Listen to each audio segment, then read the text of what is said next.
6,470,818,671 people in the world. Some are running scared. Some are coming home.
Billion people,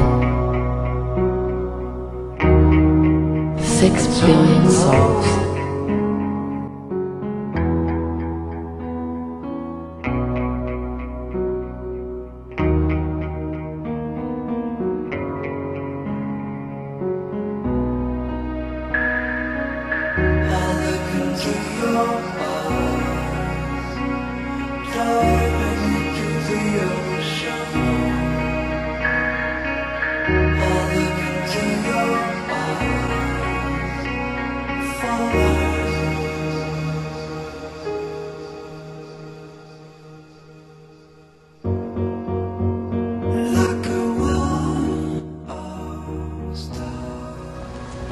This man is about to shake America's confidence in its banks to its very core. He's put his money in his local bank, the Bank of United States. A bank that has only hours left to exist. But a newspaper article questions his bank's stability. This is the moment that begins a chain reaction that will shake the whole country's economy. Yet we don't even know the man's name. But his story was recorded by the New York Times. A small merchant in the Bronx went to a branch of the Bank of United States and asked bank officials to dispose of his stock in the institution. Good day, sir. How may I help you? Yes, I'd like to withdraw my shares from the bank. Beg your pardon, sir. Bank regulations are virtually non-existent at the time. Bad real estate investments mean the bank has only kept itself afloat by cooking the books. Good day, sir. How may I be of assistance? I'd like to sell my shares. Well, the stock is a good investment, sir. I would advise against the sale. I want my money.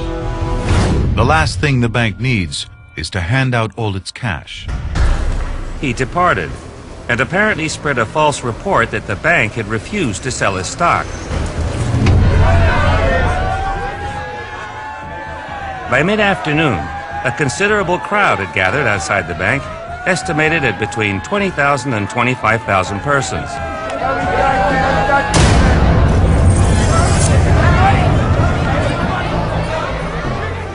This is the day worry turns to panic. Would the banks go the same way as the stock market? Hysteria spreads like wildfire. $2 million are withdrawn from this branch alone. Even though all the anxious depositors who asked for their money before closing time were given it, the crowd became restless. A squad of police were sent in to control them.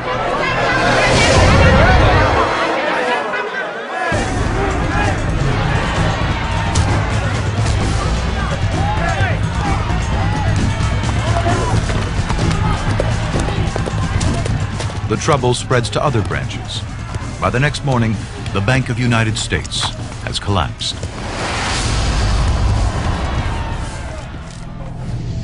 Confidence in U.S. banks disintegrates. In the last 60 days of 1930, 600 banks shut. Banks close in wave after wave across the country. By 1933, there are 28 states without a single bank open. Unlike today, the federal government does not bail out the banks. Unemployment goes from 4 million in 1930 to 12 million in 1932. Every day, 1,000 homes are repossessed.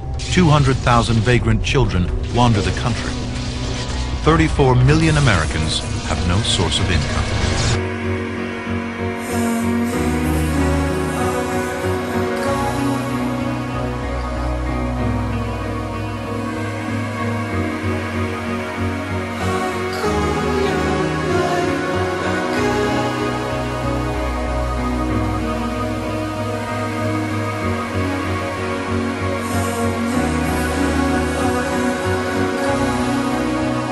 Backs against the wall, we figured out who we were.